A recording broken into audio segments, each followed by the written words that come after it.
It's a bad time, this time of year. How many times is he gonna tell this story? Exactly what did you see? Something was following us.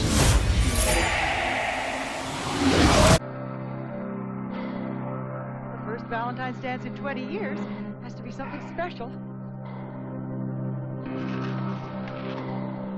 Authorities are calling this the Valentine's Day Massacre. In the town of Harmony. In this town on Valentine's Day, everybody loses their heart. Roses are red, violets are blue. One is dead, and so are you. Something unexplainable. Hello? Is happening. Come here, you better check this out. What is it?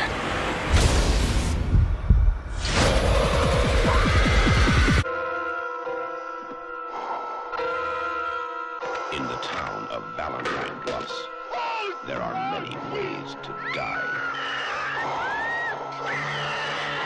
This January. Prepare to witness. What do you want? Take your pick. My Bloody Valentine. My Bloody Valentine 3D. My Bloody Valentine is a remake of My Bloody Valentine. Not to be confused with My Bloody Valentine, the original My Bloody Valentine. Did I mention My Bloody Valentine? Happy Valentine's Day, everybody. From myself to you, I want to wish you a very merry, a very scary day of love and romance. Cuddle up with that special person and watch My Bloody Valentine, but maybe don't watch My Bloody Valentine. Today, I am starting what could potentially be a new series of mine that I just really wanted to discuss the differences, the comparisons, and the contrastisons between the original horror flick and the dreaded remake. Not all remakes are bad, however, and that might be something that you can catch on to when I talk about future installments. This video may not be the best example of that because we are talking today about, did I mention it, My Bloody Valentine. The original My Bloody Valentine is a classic 80s slasher, right down to the very blood, meat, and bones of it. It's a 1981, if we're going to get specific, Canadian slasher film, and the remake, which was released in 2009, is, from what I'm aware of, an American-made 3D horror experience. It is an experience for sure. Today, I'm going to talk about the comparisons, the differences, which one I like and don't like, if you couldn't tell, and dive in more with My Bloody Valentine.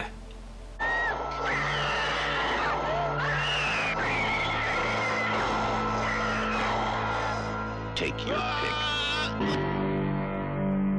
My Bloody Valentine. So the original flick is a classic staple of holiday horror slasher history. It's one of the few Valentine's Day themed horror films. There are some like Cupid and maybe a handful of other ones, but this is the one that most people think about. And it's funny because when you actually look at certain stills from the movie of like the Harry Warden character, the miner in the mine with a pickaxe, really doesn't scream Valentine's Day, does it? But on the contrary, this movie is just drenched in the holiday, the aforementioned holiday that's in the title. Right down to the name of the town, Valentine Bluffs. You've got this town that is a mining town, as most of the economy is made up of miners who go into the Hanniger mine, owned of course by the father of the main character, TJ. TJ, Sarah, and Axel make up what we can call a love triangle. Now, in a lot of movies, love triangles can get complicated, as they are. But in this movie, while there is some melodrama, it's not sulking in it. And that's something that I'll criticize with the remake in a bit. We'll get there. But what I really like about this movie, first and foremost, is that it treats its characters with respect. On the whole, you have to remember this is a slasher movie, but for slasher movies' sake, this movie cares about its characters. They feel like real, lived-in human beings. They're not cardboard cutouts waiting to get X'd off. In fact, there are a few characters, like Mabel, and like one of the boyfriends, the heavier set Harry guy later in the mine, that I really feel bad for when they meet their demise. Because at the end of the day, while we watch this movie to see the antics of the miner and Harry Warden and Valentine Bluffs, this is a killer killing innocent people. And I really like that this movie points out very obviously that these are genuine people with a life and with a story beyond My Bloody Valentine. And that's something that a lot of slasher movies don't get right. Because of that very reason, I find this movie to be a bit higher of an elevated slasher than the likes of, say, Friday the 13th.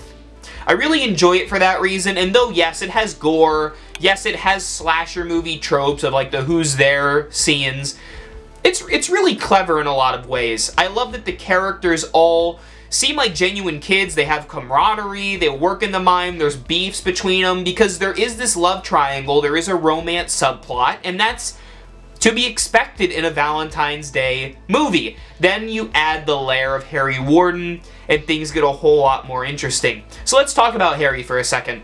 He is kind of this Jason-esque figure, this mythical Michael Myers type of character, from a mining accident that happened back in the 1960s, where miners were trapped underground because the foremans, or whatever you want to call them, were too preoccupied with the Valentine's Day dance, which was an ongoing tradition for at least 100 years in Valentine Bluffs, which makes sense given the name.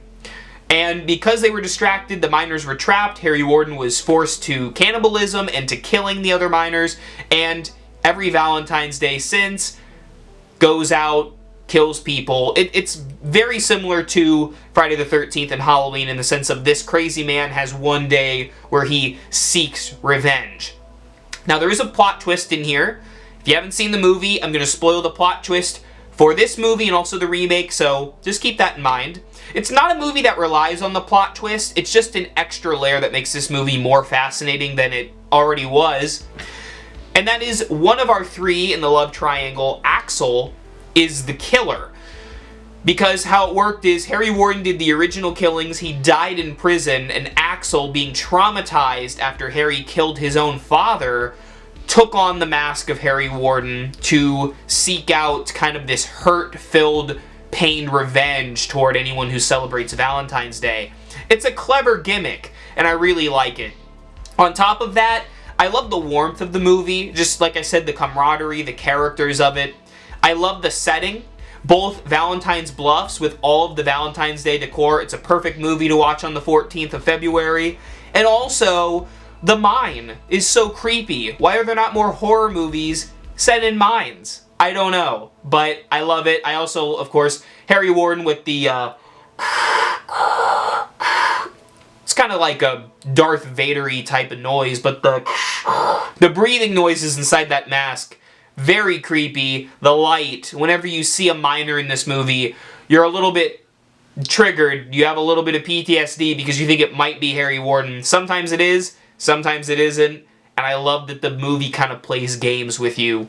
Overall, it's one of my favorite 80s slasher movies, one of the greats, and, like I said, it was remaked in 2009.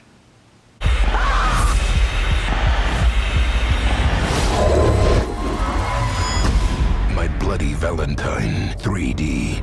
My Bloody Valentine 3D, I've seen this movie several times. Of course, I've seen the original more, with it being perhaps one of the earliest horror films and earliest slashers that I ever watched as a kid.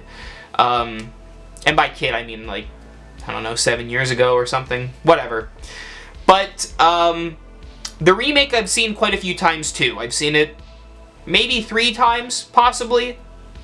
And, with each time I notice the flaws of it even more. Is it the worst movie I've ever seen in my life? No. You know, I could rage at you and say how terrible it is. But really, when it comes down to it, it lacks the heart of the original. And when you have a movie that's about Valentine's Day, about love, and it lacks heart, that's the biggest sin that the movie can commit. All of the characters feel like cardboard cutouts, and that's accentuated by my real peeve of the movie, which I'll get to in a second. But they feel like hollow shells of their former selves. This movie is focused a lot on the melodrama, and it doesn't know when to distinguish the horror from the, like, Hallmarky movie tropes. This movie goes from a Hallmark melodrama to a horror film gore fest on the flip of a dime. I mean, this movie relies a lot on the gore and that 3D gimmick, which doesn't really hold up the best since the 2009 release. But it's not terrible. They tried. There's some interesting stuff where Harry throws his pickaxe or where someone's eye pops out. It's fine, I guess. It's really CGI heavy. And one of the things, say what you will about the original effects in the classic film, but even if they were a little janky and maybe a little over the top, they were still cool practical effects. This movie relies really heavily on CGI. It's a very clean looking movie, a little too polished for being a scary movie, and it's got the main guy from, what's it called? It's that paranormal show. Someone knows it and they're yelling at me in the comments. I'm sorry.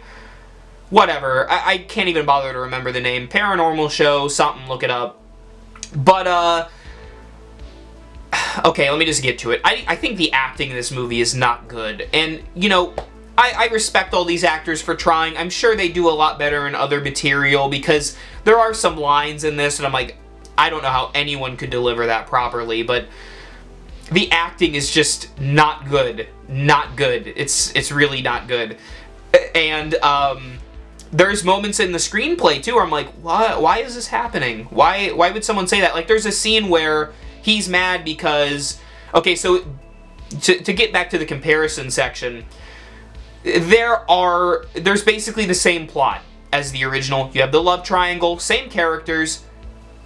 TJ, essentially, I think they call him something else, or whatever, but it's TJ, Axel, and Sarah in this love triangle. They changed the name from Valentine Bluffs because that's too over the top, probably, but this is called My Bloody Valentine, with a guy running around with a pickaxe.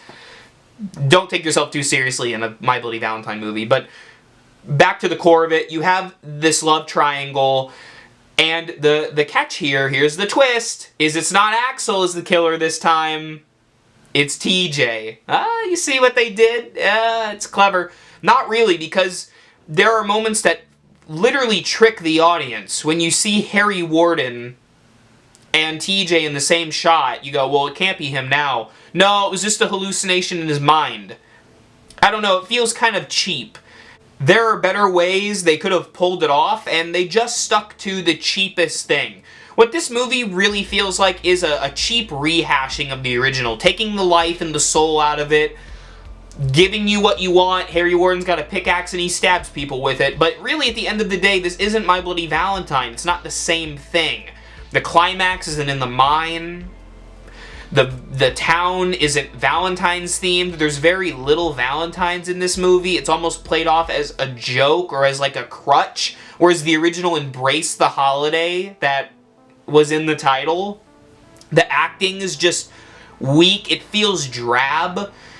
I don't know. There's just not a whole lot going for this film, unfortunately.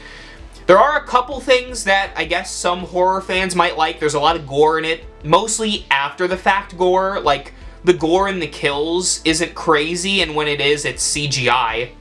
But, like, someone will be dead, and the dead body, they, like, made the blood and the organs and stuff, and I guess you can appreciate that. Also, Tom Atkins is in it as the sheriff, the guy from Halloween 3 and Creepshow and a lot of those 80s horror films. He's great in it. He's one of the few good actors in this movie. yeah, when you watch it's really a melodrama. Some of the lines, I'm like, why?